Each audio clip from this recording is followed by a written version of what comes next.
అందరికీ నమస్కారం. బాగున్నారా? నేను చైతన్య. వెల్కమ్ టు చైతన్య వంటిల్లు.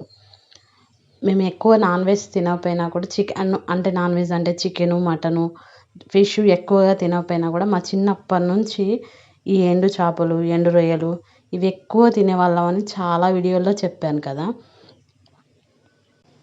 ఇక్కడ నేను నర్సరావుపేట వచ్చాక బయట కొనేదాన్ని. అంత బాగుండేవి కాదు క్వాలిటీ.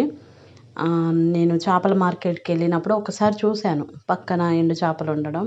సరే ఒకసారి వెళ్ళి చూద్దామని చూస్తే అక్క చాలా మంచిగా పలకరించింది.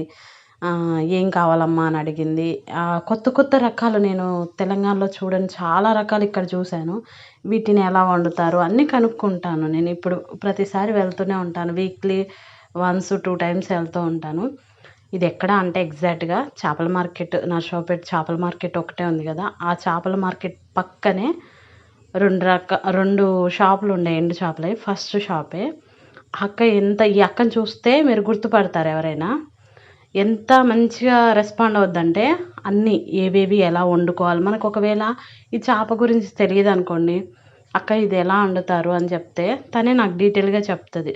ఇక్కడున్న చాలా చేపలు నేను ఎప్పుడూ వండలేదు. కానీ తను చెప్పినట్టు ఇంటికి తీసుకొచ్చి వండుకున్నాను. ఇందులో ఇంకేంటంటే ఎండు చేపలు చూశాను, ఎండు రొయ్యలు చూశాను గానీ, ఉప్పు రొయ్యలంట అవి స్పెషల్‌గా ఉన్నాయి అసలకి. ఆ ఉప్పు రొయ్యలు గానీ, ఎండు ముక్కలు అంటున్నారు. పండుకప్ప ముక్కలు అంట. అవి తీసుకొచ్చాను. అవి తీసుకొచ్చినప్పుడు గూడా అవి ఎలా వండాలంటే వాటిని గూడా చెప్పింది. ఏవైనా కొత్త ఏ రకం వచ్చినా గానీ, "ఇది ఎలా వండుతారక్క? ఎలా చేయాలక్క?" అని అడిగితే తను డీటెయిల్‌గా చెప్పుద్ది ఓపికగా.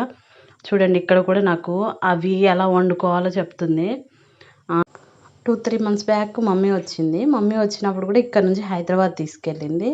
తనకు కావాల్సినవి అడిగితే తీసిచ్చింది. తీసుకొనెళ్ళింది. వండుకొని చాలా బాగున్నాయి, ఫ్రెష్‌గా ఉన్నాయని చెప్పింది.